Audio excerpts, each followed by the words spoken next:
Bem-vindo então à segunda aula deste quarto bloco que vai envolver o atendimento à consulta do adolescente. Nesta segunda parte da aula, nós vamos trazer aqui aspectos específicos da entrevista com os pais, da entrevista individual com o adolescente, do momento de fazer a devolutiva aos pais, daquela conversa de finalização com os pais, e sobre a forma de remarcar consultas. Devemos ter claro que a entrevista é um exercício de comunicação interpessoal que engloba a comunicação verbal e não verbal. Já citei isso, estou reforçando. Vai muito além do que simples palavras ditas. O profissional sempre tem que estar muito atento às emoções, aos gestos, ao tom de voz, às expressões faciais e corporais, tanto do paciente quanto dos seus familiares. Principalmente no atendimento de adolescentes, a comunicação não verbal tem muito valor. E ela auxilia e nos faz perceber muitas coisas que não são ditas. Como eu já disse anteriormente, o paciente possui uma forma bem peculiar de se comportar, pensar e de se manifestar. A construção dessa relação interpessoal, profissional e adolescente, baseada na comunicação, é a parte estratégica do acompanhamento do adolescente. Durante a anamnese, podem surgir barreiras de comunicação. Além de reconhecê-las e tentar superá-las, o profissional tem que buscar explorar as razões que determinam estes comportamentos. A entrevista com a participação dos pais tem pelo menos 4 objetivos: acolher as preocupações e dúvidas dos pais, obter todos os dados que somente os pais sabem informar, ouvir a visão dos pais sobre os fatos e auxiliar os pais no processo evolutivo de independização do filho e de superar as dificuldades, obviamente, que esta fase, esse processo de adolescer tem. Como eu já disse na aula anterior, a maioria das consultas são marcadas pelos pais, porque eles possuem as preocupações e dúvidas. Então, devemos abrir um espaço para acolher todas as preocupações, ouvir essas preocupações todas. E é comum que o paciente discorde ou até reaja mal, conforme os pais vão falando. O pai diz uma coisa, não é verdade, não concordo, isso é coisa tua. O paciente afronta, confronta, pode acontecer, e não é infrequente acontecer. E este vai ser um bom momento para que o profissional auxilie o paciente a entender que o que está sendo trazido ou dito pelos pais é a forma ou a visão que os pais têm daquele fato. É como eles percebem e sentem as coisas, sendo para os pais algo que seja verdade. Isso não significa que seja uma verdade ou a forma de visão do próprio paciente. Ele pode discordar, mas ele deve admitir ou aceitar que os pais têm uma visão diferente. Da mesma forma, nós temos que auxiliar os pais a entenderem que o filho pode ver e sentir de forma diferente as coisas, já que ele é um ser humano, como qualquer outro, com as suas características, com as suas maneiras de ver a vida, com a sua maneira de ver a vida. Muitos dados necessários para a realização de um diagnóstico completo só os pais possuem, eu já falei isso, estou reforçando. Aspectos como história prévia, história familiar, visão sobre os fatos, que como eu já disse anteriormente. Tanto o adolescente como pais estão passando por um processo de transição envolto em dúvidas, preocupações, contrariedades, e caberá ao profissional ter a habilidade de manejar este conjunto de sentimentos para auxiliar jovens e pais nesse processo gradual de desenvolvimento. E uma forma de facilitar essa tarefa é utilizar parte da primeira consulta para explicar resumidamente aos pais este processo evolutivo da adolescência, ressaltando a necessidade desse amadurecimento e independização. Em resumo, vale a pena usar alguns momentos da consulta para explicar o que é ser adolescente e como funciona um atendimento de adolescente. Porque os pais vêm de uma época, de um período onde eles estavam sendo tratados de uma forma mais autônoma pelos pediatras, porque estavam filhos crianças. E essa mudança de postura, muitas vezes, pode deixar os pais apreensivos. Então, iniciar a consulta, depois de ouvir as queixas, explicando um pouco sobre a metodologia da consulta, auxilia bastante e favorece para que flua melhor depois. Considerando a importância do sigilo, que eu venho repetindo, e da privacidade, a metodologia de fazer perguntas tem que ter algum cuidado. Nem todo questionamento pode ser feito de uma forma tão aberta ou tão clara como se faz com adultos ou com crianças. De uma forma geral, o paciente se sentirá na obrigação de responder quando a pergunta é feita direto para ele. Por exemplo, se eu perguntar para o paciente, vou pegar um ponto até mais forte, se já tivesse relações sexuais ou já usasse drogas, como ele está numa consulta com um médico, ele vai se sentir na obrigação de responder para o médico e vai ficar constrangido porque os pais estão perto. E isso vai acabar expondo um sigilo, vai quebrar a privacidade dele. Então, quando nós vamos fazer algum tipo de pergunta que possa causar algum constrangimento ou possa trazer à tona algo que possa ser sigiloso, nós não perguntamos diretamente para o paciente na frente dos pais. Mas nós necessitamos, às vezes, saber deste dado. E o que a gente faz? Nós perguntamos aos pais de uma forma diferente. Então, eu quero saber se o filho usa drogas, ou se o filho já teve relações sexuais, ou a filha, né? Então, eu posso perguntar para os pais da seguinte maneira: vocês sabem se seu filho já fez isso? Qual a opinião de vocês? Vocês já viram? Ou seja, vocês não vão perguntar se o filho já fez. Vocês vão perguntar se eles sabem se o filho fez. E se por acaso os pais devolverem a pergunta para o paciente, dizendo: e aí filho, já fez isso, já aconteceu isso, vocês não deixam o filho responder. Vocês dizem: não, só um pouquinho. Eu quero saber a opinião de vocês, eu quero saber a visão de vocês. Depois eu vejo com ele essa pergunta. Eu não gostaria que neste momento ele respondesse. E se os pais acharem estranho, vocês novamente explicam a lógica do atendimento do adolescente. Desenvolver a habilidade de mediar esta conversa entre paciente, familiares e profissional ampliará bastante a sua capacidade resolutiva no atendimento de pacientes. Como isto não era um hábito nas consultas anteriores, quando o filho era criança, cabe ao profissional fazer uma pequena explanação sobre este formato de consulta e sobre a importância de dar um espaço próprio para que o paciente se expresse, para então propor um tempo a sós com o paciente. Aí a questão da educação, de nós irmos aos poucos apresentando para os pais de como vai funcionar daqui para frente as consultas.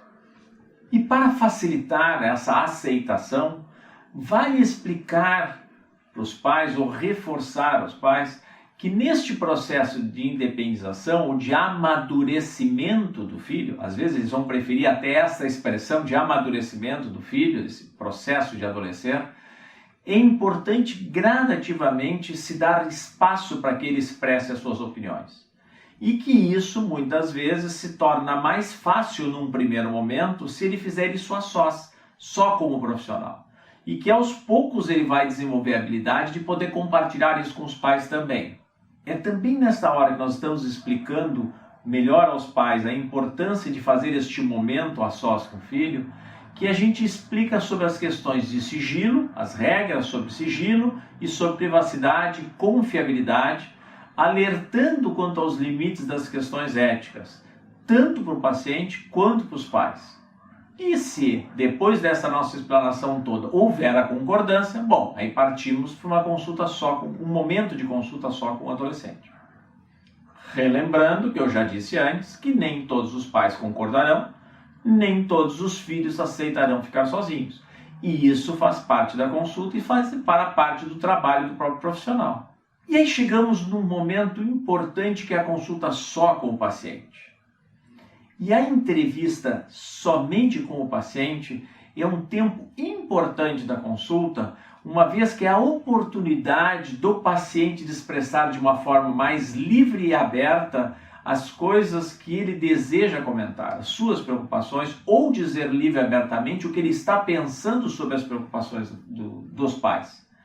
E para que o paciente se sinta realmente livre, à vontade para falar, um dos itens importantes é a sonorização da sala, ou seja, o isolamento acústico da sala. Tem que ser um ambiente onde o paciente perceba que ninguém vai estar ouvindo, não tem chance de estar ouvindo. É bastante válido iniciar esta conversa individual explicando o motivo, novamente, de estarmos conversando a sós. Reforce para o paciente que a finalidade de estarmos ali sozinhos é exatamente para que ele possa se abrir sem que os pais interfiram, sem que os pais interrompam, sem que os pais questionem, ou sem que os pais saibam de certas coisas que ele quer conversar. Feita essa introdução, comece a conversa abordando novamente os motivos que trouxe ele à consulta e para ver se alguma forma difere com a ideia dos pais. Às vezes os pais vêm com uma queixa e o paciente traz outra, que a gente nem estava imaginando. A sós agora com o paciente, feita essa introdução, você vai aproveitar para obter as informações daqueles aspectos de anamnese que você não fez, não perguntou, não buscou na frente dos pais. São dados a respeito do corpo, dúvidas e sobre as mudanças, as etapas da mudança do corpo, sobre as questões comportamentais, sobre as questões relacionais, quem são os amigos, o que eles fazem junto, quais são as atividades que ele tem com os amigos, quem são e da onde são os amigos que ele tem interagido, as questões da sexualidade, tanto do que ele pensa, sente, do que ele já fez, deseja fazer, as dúvidas sobre isso.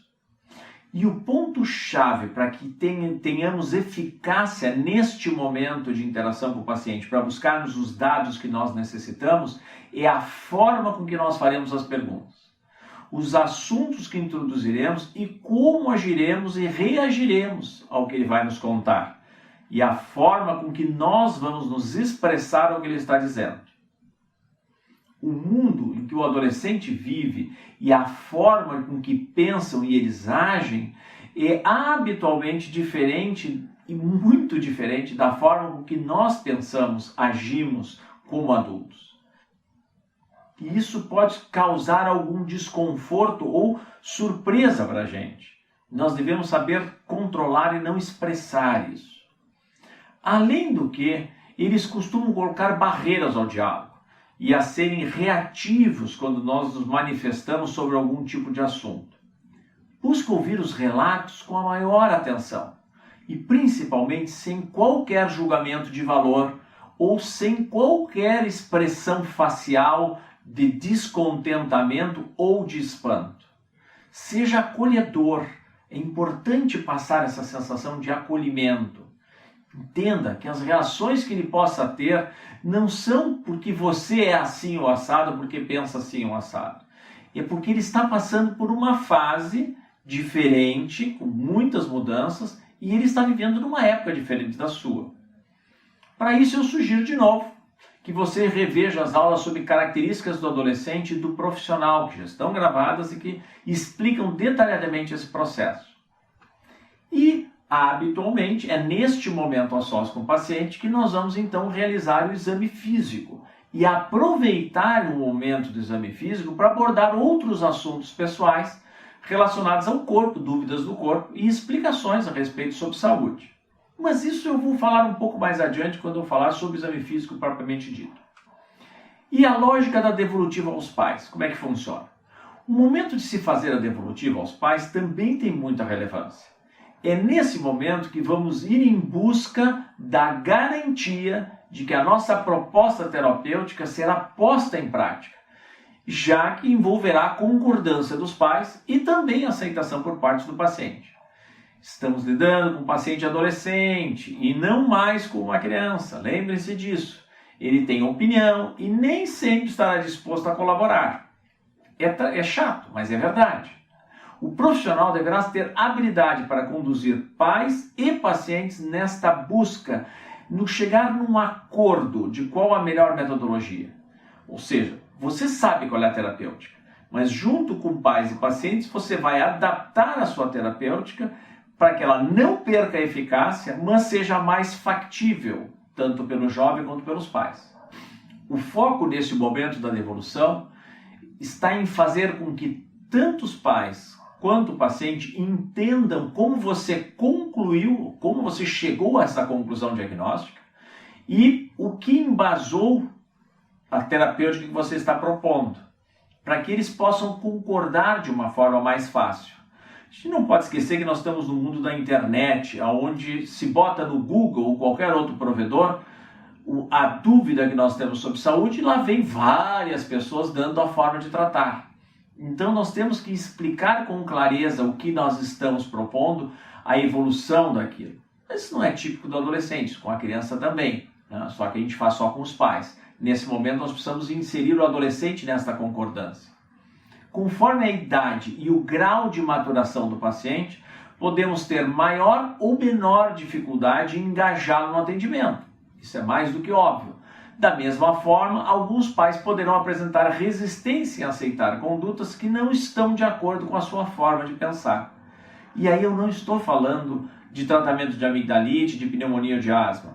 Eu estou falando de questões mais relacionadas a comportamento, mais relacionadas a questões emocionais. Por fim, vamos falar sobre remarcação. Como é que se faz a marcação das próximas consultas?